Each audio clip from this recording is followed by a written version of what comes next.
I think that there's also fundamentally a major misunderstanding of China in this country.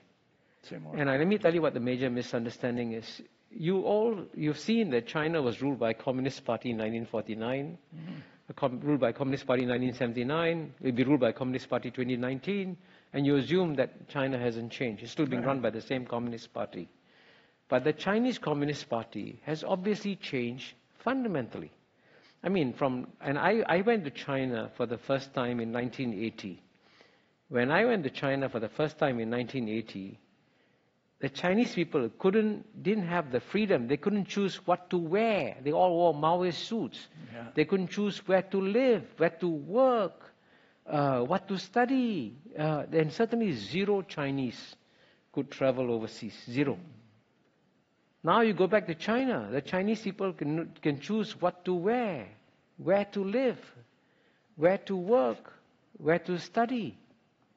And guess what? Every year, 120 million Chinese, right? I think it's more than the population in California.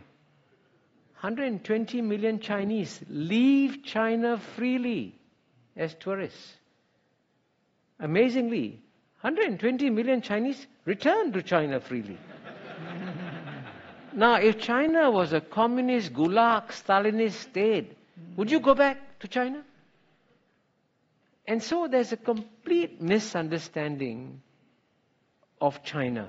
Clearly, while the political freedoms in China haven't increased, the personal freedoms of the Chinese people has exploded.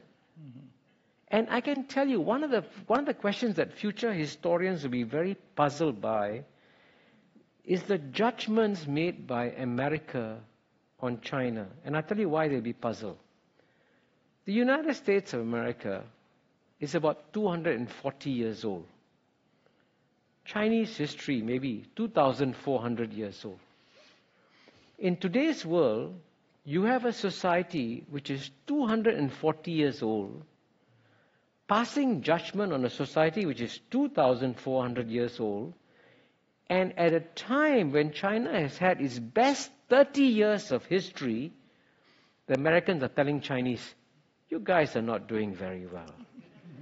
Really, you should change your political system.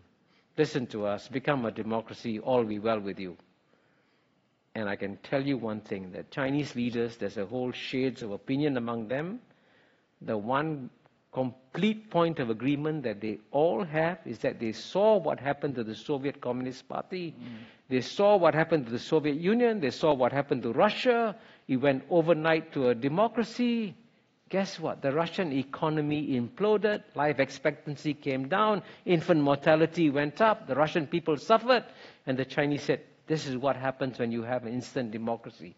So when the Chinese said, give us time, let us transform our political system in our own way, I said, let them do it. Why do you think that you would know better what's good for them? Does that reflect the fact that for 200 years you got used to doing it, telling the world how they should behave, and therefore you think you can be a better judge of the rest of the world? So that judgmental character in the West has got to adapt to the rest of the world, because the rest of the world today is less willing to be judged by you.